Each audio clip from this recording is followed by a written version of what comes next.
We're back, and this is Mike and Susie, and we're going to continue.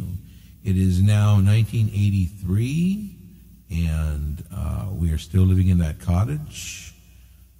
Springtime. I remember it's spring because the ground was dry. I was off Friday and Saturday and Sundays. I worked 4 10-hour days, giving me Friday and Saturday and Sunday off. I was a cabinet maker. Usually on Friday nights we went and watched television pretty late because, well, it was one of my night off and we enjoyed ourselves. We put our daughter to bed and went to bed. Later on afterwards ourselves, we watched some TV. I remember going to sleep. We had a cat at the time, which we named December, and he used to sleep at the head of the bed. And it was around 3:30 a.m. when this happened. I awake to the sound of chants, like an engine in chants, and I'm going to actually play a sound wave of that so you can get a feel for what it is. If you listen to the sound, that's what I was awoken to, and I saw what appeared to be, I don't know, it almost looked like fire. The best way to describe this was a fire of the flames going across my upper bedroom wall. And it almost mesmerized me. I thought, is there a fire? And I went and I said, Susie, get up, Susie. And she wouldn't wake up. I go, Susie, come on, get up. And she would not wake. I said, come on. And I'm shaking her by now, and she wouldn't wake. And she's breathing, so she's alive, but she wouldn't wake up. There's something strange going on. I don't know what and why she didn't wake. Really, the intensity of that didn't hit me as much as what was really going on around, which is disturbing in itself. Seeing these almost look like flames reflecting off of my walls above my bedroom, and the noise that I'm hearing. And with that, I get out of my bed. I'm in my underwear, and I have no shirt on. I'm in boxers, and I step foot out of the bedroom into the living room, and I see on the mirror tiles this light, the same light bouncing off the mirror tiles. Meanwhile, while this is going on, Susie, do you remember any of it? No, not at all. When you had mentioned what happened the next day, no, I think everybody, even the cat, was sleeping. Yeah, so here's what happens. I look at the mirror tiles. They've got the light flashing off of them and sound going, and then I go into my daughter's room and look in there, and the light's bouncing off of her walls. Our house is filled with this light, almost like there's a fire. Now, that cottage, we managed to plant, my brother and I went in halves with, was 150 Monterey pine seedlings, so we engulfed ourselves in a forest, and they grew really fast. And so we were surrounded with pine trees. So all I could see was the light flashing through. When I tried to look out the windows, all I see is a bright light, and it almost seemed like a fire out in the field. I thought, was it a work crew? What's going on? Is it a fire?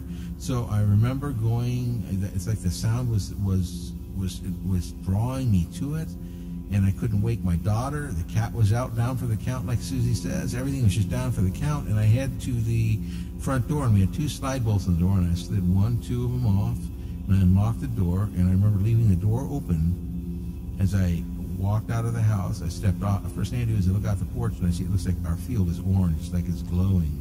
And as I stepped off the porch, I go, oh my God, the field's on fire. And he goes, Susie, get up. The field's on fire. Get up. Get up. Not a stir. So I said, I better see how bad this is. I went to call the fire department. As I head out the gate in the field, I didn't even think about it. I left the front door open. And as I head out the field, I turned to the gate and I looked, and we had a huge walnut tree, just so you know, behind the Monterey pine trees. There was also a big walnut tree, just really obscuring it all. But that walnut tree was probably, I'm guessing, somewhere around 30 to 40 feet, this monstrous old walnut tree. And next to it was a huge glowing orange sphere, the same basic thing that I saw in the mountains with my brother, and it was here on our property. And I'm going, oh my God, what is this thing?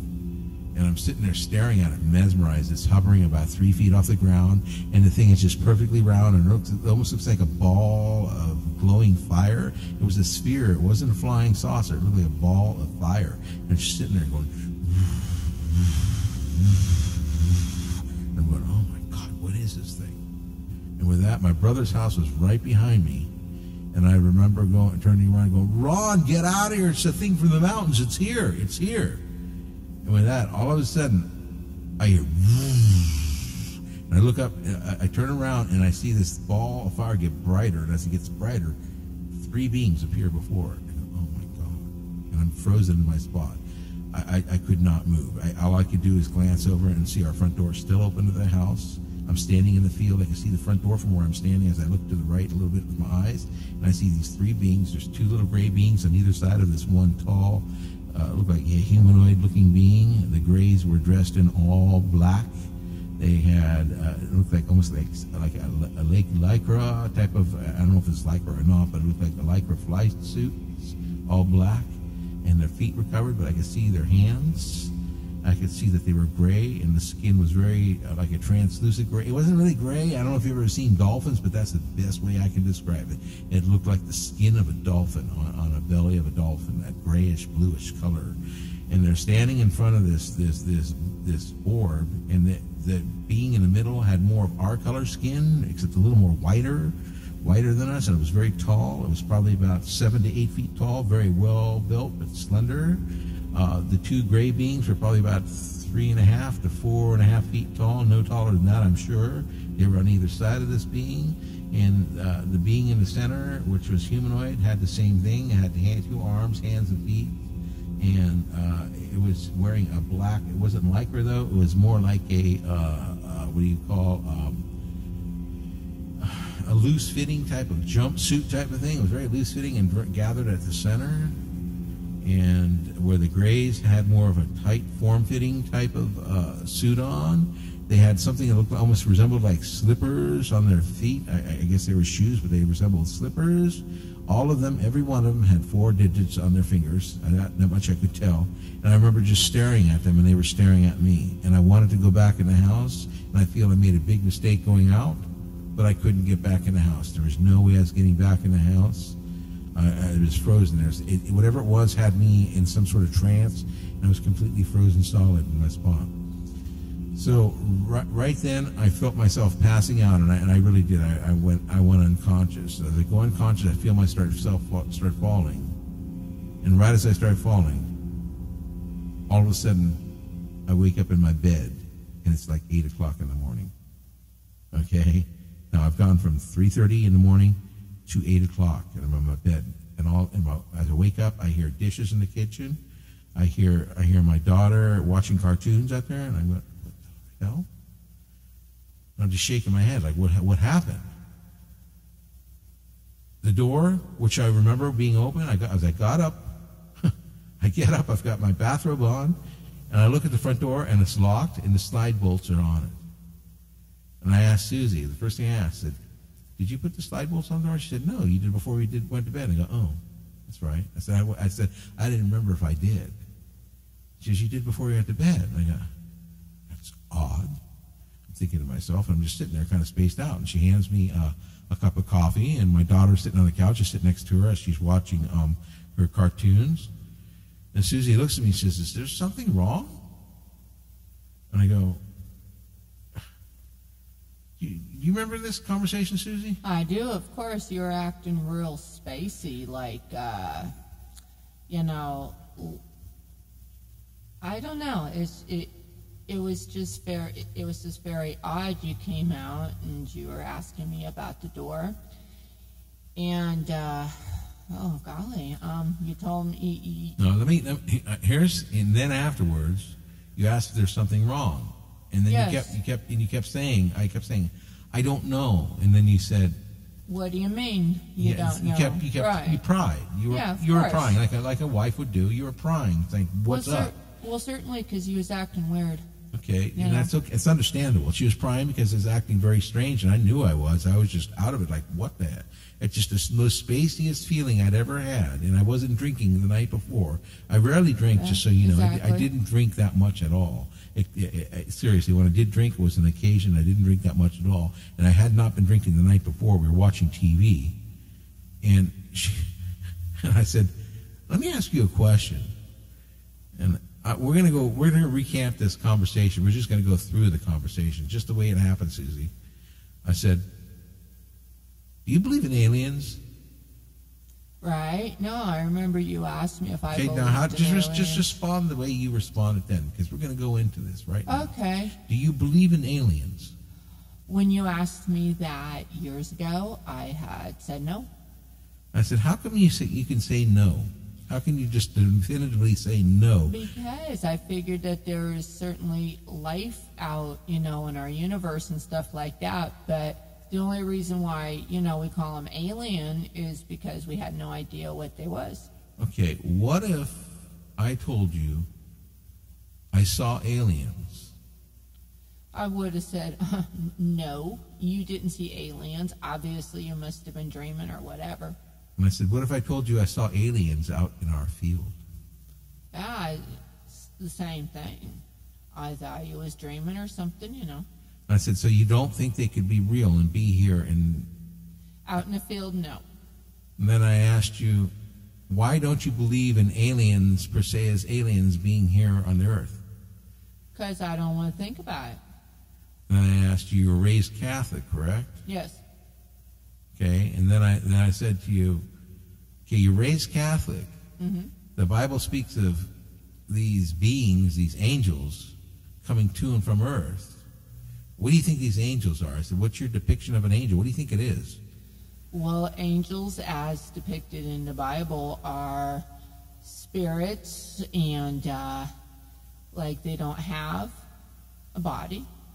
They don't. I believe I said to you something like that. But and then I clarified, in the Catholic faith, you know that they have bodies. You know that you say that you get your heavenly body when you pass on. That's what it said in the Bible, that we leave this earthly tent and go into a heavenly body. Yeah, your ethereal body, yeah, which is what I thought at the time. Okay, and the ethereal body, what do you think the ethereal body was? And that's what I was cutting to the chase.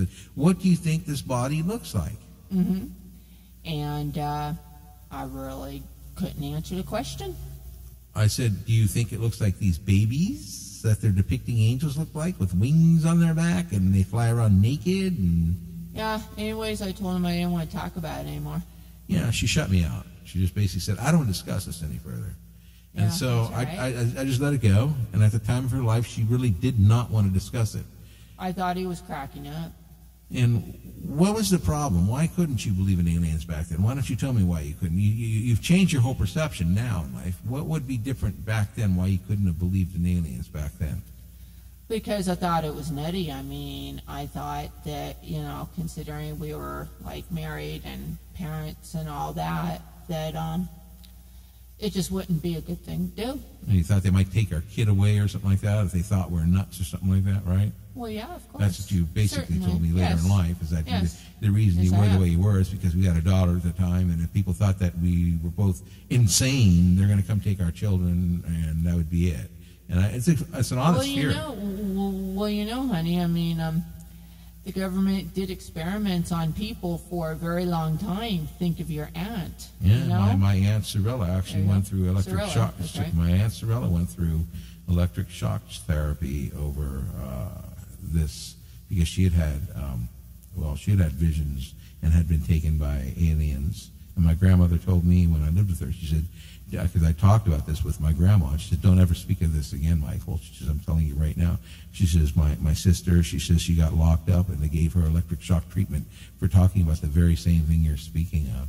And basically, she was never the same. And awful thing she had to go through, seriously, very bad thing that she had to go through, what our government did to people when they talked about it. So I guess that's what Suzie was afraid of. But the bottom line is I was having experiences, and she didn't know about them all. The only thing that she knew is that I spoke of those orbs in the mountains, and she knew something was down in that barn. But she couldn't quite correlate what that was in the barn. But I had a lot of experiences that I'd never discussed with her at that point in my life. We were pretty much newlyweds. So, I mean, we weren't married too long, but a few years, seriously. So I let it go. I didn't want to push the issue. I had basically eaten breakfast, and didn't eat too much, and I said, I'm going to go down and see my mom. She lived on the same property. So she said, fine. She said she's going to shower and stuff and get done. I head out, and I walk through the field, down the trek, the long trail of the field, down to my mom's house. As I get to the parking lot, my dad is up on a ladder replacing a bulb in the security light of the parking lot. And I asked him, I said, "Where's Mom?" He says, "She's in the house." And he says, "Hey, hold on a minute. Hold this ladder for me." And he says, I'm replacing this light. And he says, "That's the strangest thing." And I said, "What's so strange about it?" And he goes, "I just replaced it a week ago." He says, "And it's burnt out again." I go, "Huh. How long do they usually last?" He says, 6 months, a year? He says, "They don't go out like that. It's just very odd." And he says, "Here, I just got done." He said, "I'm going to go mow the lawns, go talk with Mom. She's in the house." And I thought it was odd that all of a sudden it hit me when the bulb was burnt out. That time in the dark room, that bulb was burnt out when I went to hit the switch to see what I wanted to see in the back of the dark room. And now we got another bulb burn out. So something's happening to light bulbs while this is going on. Some sort of energy harnessed or something like that. And that's what I'm thinking later on in life. Energy harnessed to make a dimensional jump to show up where they show up and causing power outages and things like that. And as you'll see, there are more power outages that happen when this happens. So it's kind of an odd thing. And I go in the house, and Mom is sitting there reading the morning edition of the Press Democrat newspaper in Sonoma County. And the newspaper was stating something to the effect, as she reads to me, she says, "I was just thinking about you and the things that you and your friend had seen in the mountains." And she says, "I'm telling you right now," she says, "you need to hear this article." And she goes on about and reads about some Sonoma County sheriff's deputy who spotted a cross-shaped UFO last night. And this is when my incident happened, okay, last night. Okay, it's that morning, just last night, and it's hovering above the Katati grade. And it disappears down into the Petaluma Valley. And I oddly found a reprint of that article. They reprinted it, and this is the article of that actual event. And but it's worded a little different than she was reading it. She says, and then the UFO just disappears in the valley, and that's where we were living, is in the Petaluma Valley. I'm like, odd. Right? She says, "Everything okay?" I said, "Yeah." I said, "I just didn't get a lot of sleep last night." And she goes, "You want some coffee?" I said, "No." I said, "I think I want to go home, Mom, and I need to get some rest." She says, "You better get some rest." She says, "You don't look real good." So that's what I did. I went home, told Susie I was getting rest, and she told me she would try to be as quiet as she could, as she knew I wanted some sleep. Anything going through your mind about that point of the day when, and I'm tired, and I tell you what's going on? Anything at all? No, not really. I mean, I had, I just figured, that you were tired. Yeah, and in other words, the correlation of being abducted or taken couldn't even be a possibility, because in Catholicism it wasn't a reality, correct? No, it didn't enter my mind, no. Okay. Not at the time. So that's what I did. I took a short nap, and when I woke up, I told my daughter that we can go down and visit my brother who lived next door. Like I told you, I was yelling to him, saying that was the thing in the mountains that we saw in the mountains. He was right next door. So we go to my brother's house, and my daughter was playing with his daughter, and we're talking, and my brother says, "Little brother, what the hell is wrong with you?" I go, "What do you mean?" And he goes, "Why were you in the middle of the field last night at 3:30 in the morning going, 'Oh my God, Ron, it's a thing from the mountains. It's here, it's here.'" I go, "I wasn't doing that." I denied it. I flat out denied doing that, because I felt like I didn't even want to get into this. I've already had enough ridicule over it. I didn't want to discuss it any further. And I said, "I wasn't doing that." And with that, his wife says, "Yeah, you were, Mike. You were out there screaming." And my brother says, "What is this, alien stuff?" I go, I said, "No, Ron." I said, "Nothing was going on." He says, I said, "If you heard me out in the field," I said, "why didn't you come out and see if everything was all right?" He says, "I'm not getting up at that time in the morning on my Friday night and going out to see my idiot brother in the field yelling." And I go, "Thanks, bro." And kind of let it go. We went home. And that night, I was really tired, so we went to bed. And I do remember falling asleep rather quickly. And sometime in the middle of the night, and all I remember is I was sound asleep, and I wake up because I had the TV going, and all of a sudden the TV went out. It stopped. And this is before sleep timers. We're talking 1983. Sleep timers did not exist on televisions.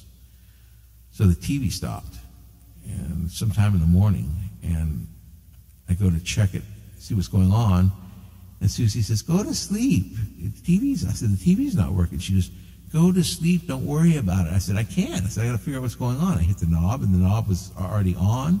So it went off, but then I turned it back on. It was already on. I checked the plug. It was plugged in the wall. She says, look at the clock. The clock's out, too. Everything's out. She says, the power's out. I go, oh, that's weird. I said, I'm going to go hit the breaker. She's got to go to bed.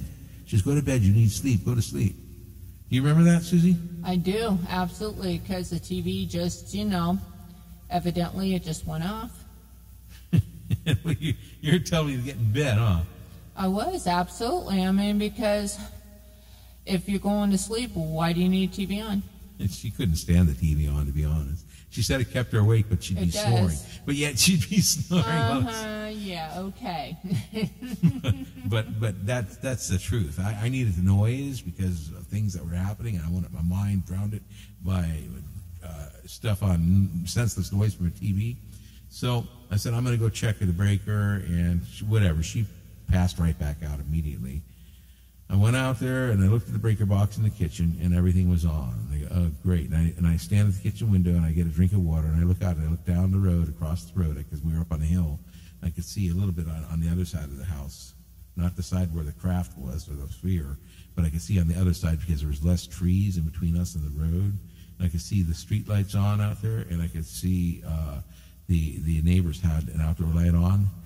So I figured, oh, it's just us. Great, I'm going to figure out what this problem is in the morning. So I decided I'm just going to go to bed. So I tried to lay down, and right as I'm dozing off, just as I'm dozing off, all of a sudden I feel like I'm being ripped out of bed, almost like I'm being just yanked out of bed, just up, and I'm shooting up into the stars, and I see all the stars just flying around me, and all of a sudden I wind up in this like a yellowish, whitish room. It's the kind of yellow haze to it, and it turns bright white. And I'm laying on this table on my back, and there's no table under me, so I'm not really laying on a table. It's like I'm being levitated in the middle of the air, and there are beings all over the place around me. And I'm going, where the hell am I? And all I can see is I was really groggy, and I see at my feet, I see this one gray alien being, and this time it had no clothing on.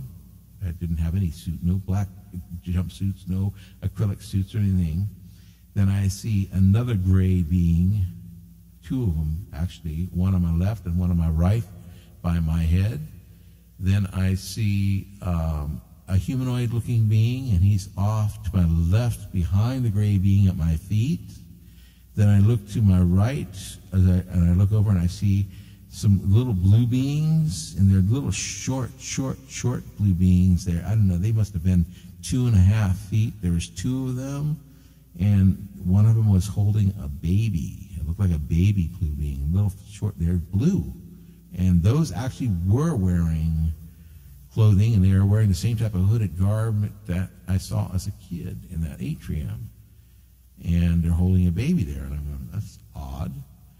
I'm thinking, and then I look off to the right, and I see one that looks just like the grays, except it's green. And I don't know what the meaning of that was. Nobody ever explained it. I suppose it's synthetic. That's the only thing I can assume. And I'm sitting there, and I want to get up. I remember wanting to push myself up, and I was a young man. I was strong, too, at the time. And I go to push myself up, and I get myself up from whatever position it was I was in. I was levitated, like I said, not on a table. As I sit up, the gray being at my feet sees me sitting up, and he just puts his hand in the air, and suddenly I just, bam, go back down. And as I go back down, I'm paralyzed to this table. And it's like I'm being forced there somehow. And with that, he grabs what looks like a long syringe, probably about 1 foot long, the needle of the syringe, on a counter or tabletop, or some sort of tabletop behind him. And he grabs it, and it's connected to something else. And with that, I thought he was going to kill me. And he thrust this thing into my forehead, right in the center of my forehead, and leaves a mark there. There's a mark there on my forehead to this day about that. And I thought I was dead, but I didn't feel it. All of a sudden, as soon as that thing went in, it's like we were instantly communicating with one another. And it's like he was testing a process with me. He it, she, whatever. I don't know. I'm using he as a hypothetical explanation of these beings because I'm later learning that there is no sex in these beings. But it was, after it shoved it in, was communicating with me. And I'm hovering, all of a sudden the walls of this craft or whatever vessel it was I was in disappear. And I'm hovering above my brother's house, and I'm looking in through his roof, seeing him sleeping, his wife sleeping, and their daughter sleeping, and they're asking me, and I'm not talking, but they're asking me mentally, visually. I'm here, I'm receiving these messages like, who are these people? And I'm explaining it's my brother, it's my wife, it's their kid. And with that, they go over to my parents' house, and I said, who are these? It's my parents. And they go across the road where my sister and my brother lived. I'm looking through all of their houses, and they're asking me these questions. They're ridiculous questions. I'm like, why are you asking me this? And they didn't respond. There was no response to this. Then suddenly I felt as though I was going to be taken away, and I wasn't going to be returned. And they said to me, I started crying. I started thinking about not seeing my family again, my wife, my daughter, my family. And I thought, apparently it transferred to them, and all I hear is, he's not ready yet.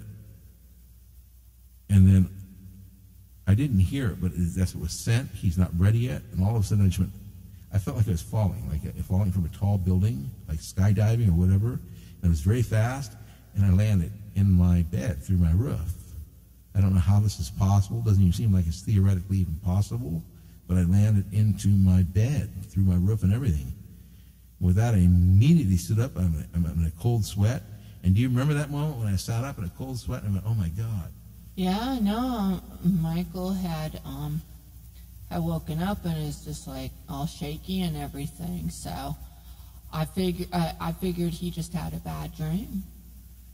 And he was in a cold sweat, and he was all shaky and everything, and I asked him if he was going to be okay. You wanted to know, you wanted to help me, Yes. but when it came right down to being able to talk about it and bring it out in the open, you wanted to close the door on it so there was no talking about it. Right. I couldn't go there at the time, no. And oddly enough, we're going through this. True. Oddly enough, we're seeing doctors right now. Yes. I'm seeing doctors right now. Dermatologists for other conditions, which will be a whole nother episode because I do suffer from Morgellons disease. And we're seeing this, and you've been in there. What I find weird is the doctors are almost taking the stance like you had back there years ago because they're afraid to say anything because they're being governed by what they say and do. Well, they're being governed by the government, yes. Yeah, they're being governed by the government, Mm-hmm. and we're learning more and more as we go into this whole field of Morgellons disease, just how little control the doctors actually have over it, which I don't want to get into that subject now because it's a whole other subject. It's really sad. It's very sad. It is. It's almost as if they're got some sort of gag order, which is unconstitutional. Almost like they have a gag order. They're not allowed to discuss it. They can't make a legal diagnosis of Morgellons disease, but we're not going to get into that right now because we're getting too far Well, into these people want to keep their careers, yes. And so, in thinking that in retrospect to that moment, me landing back in bed and being up there sweating in cold sweats, you were in the same shoes that these doctors are in. You don't know how to move. You don't know how to help me. You don't know how to console me because they don't know how to help me. They don't know how to console me. They don't know how to take care of this problem because there is no roadmap. It's like taking a trip from here to across country without any maps or any GPS and just going by blind, trying to figure out where you're going. It would be a ridiculous course because you have no course plan. And that's what they have, no course plan. And as you once stated to me, Susie, and I'm not going to say it, you just recently said it within the last week to me about something about a manual to this. What did you say to me about this? A manual? No, there is no manual for this at all. You know, I mean, a lot of times I feel really stuck as to what I can do, you know, to help my husband. You said there was no marriage manual to what I'm going through with Morgellons disease and... Oh, yeah. No, man. It doesn't say it doesn't say in the marriage manual anything about aliens or Morgellons or you know. Without going any further on Morgellons, I want to back away from that. I really do. I want to back away right now because it's a whole another topic, and it's going to take some time for me to get into that. Okay, Morgellons is another issue, which is going to be another time. But what she's basically saying here, folks, is there's no instructions. There's no book. There's no Dr. Spock, How to Raise Your Children book here. There's no Merck, whatever is medical manuals. There's nothing to this. There's nothing to go by. I mean, you know, I feel a lot of times it is like flying blind because it's like, what do you do now? It's like taking a test without any instruction beforehand, and it's an impossible feat. And that's what we're facing with. So that ended that pretty much. That ended that incident and that was contact. But she didn't know. That's the chapter Contact in my book, and it begins on page. Let me look at that just so you know if anybody gets that, buys that book. There'll be literature on this. It starts on page. My vision's so bad. Page 85. It's chapter 9, Contact, and that's what I was just discussing there. And then it goes into page 113, which is also manifestations. So it goes from one to the other like that. But we are going to take a short break, and we shall be right back. Thank you. You can find all of these stories and more in Michael Davis's book, Falling Sky. To order Falling Sky, simply Google Michael Davis Falling Sky and click the Amazon Kindle link. You can also visit Amazon and search Michael Davis Falling Sky.